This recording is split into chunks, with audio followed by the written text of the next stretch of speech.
Pinayagan ng Agriculture Department ang pag-angkat ng toneladang sibuyas. Ayon kay Agriculture Secretary Francisco Chu Laurel Jr., 3,000 metric tons na pulang sibuyas at 1,000 metric tons ng puting sibuyas ang aangkatin. Inaasahang darating yan sa susunod na 2 linggo. Layo ng hakbang na ito na matiyak na may sapat na stock ng bansa habang hinihintay ang anihan. Iniiwasan daw ng DA na magkulang ang supply ng sibuyas na maaari maging dahilan ng pagtaas ng presyo nito. Matatandaan na noong 2022, umabot sa record high na 700 pesos ang kada kilo ng sibuyas sa merkado dahil sa kakulangan nito. Siniguro naman ng Bureau of Plant Industry na nananatiling sapat ang supply ng sibuyas. At samantala dito ho sa Balintawak Public Market ay masasabi natin kahit paano ay maganda ho ang presyo ng sibuyas at alamin natin mula sa mga nagtitinda. Magkano po ang kilo ng sibuyas ngayon? Yan 160 po. 160. Yan ba'y mura, mahal?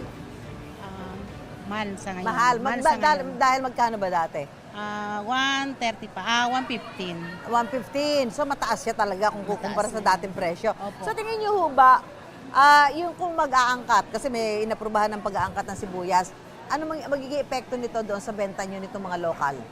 Siguro masakit din na sa bulsa yun.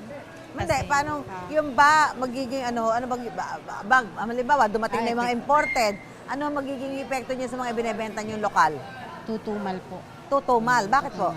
Siyempre mataas ito. Tapos minsan ay yung Imported? Opo. So baka hindi mabenta?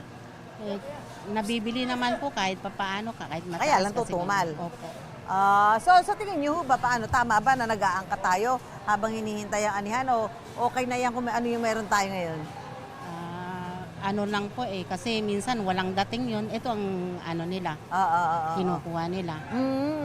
Ano ba, ng mga namimili ngayon? Tumumal ba yung mga bumibili o paano? Tumumal po kasi mataas ngayon.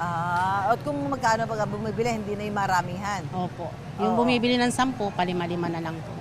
Dahil nga medyo sa kanila mahal yun. So sa tingin ho ninyo, kapag dumating yung mga imported na sibuyas, baka hindi naman mabili ang lokal.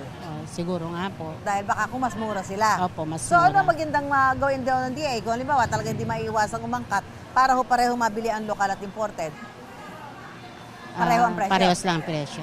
Parehos lang ang presyo. Opo. Okay, maraming salamat. Sige Yan po ang ilan sa mga daing at obserbasyon ng mga nagtitinda ho ng sibuyas dito sa Balintawak Public Market. Kung dadating po yung mga imported na sibuyas, ang sinasabi nila, sana maging pantay ang presyohan dito sa merkado para hindi naman maiwan yung mga lokal na sibuyas dahil baka mas bilhin ang imported na sibuyas kung magiging mas mura ang presyo nito sa pamilihan. Balik muna tayo sa studio. Gusto mo bang mauna sa mga balita? Mag-subscribe na sa GMA Integrated News sa YouTube at tumutok sa unang balita.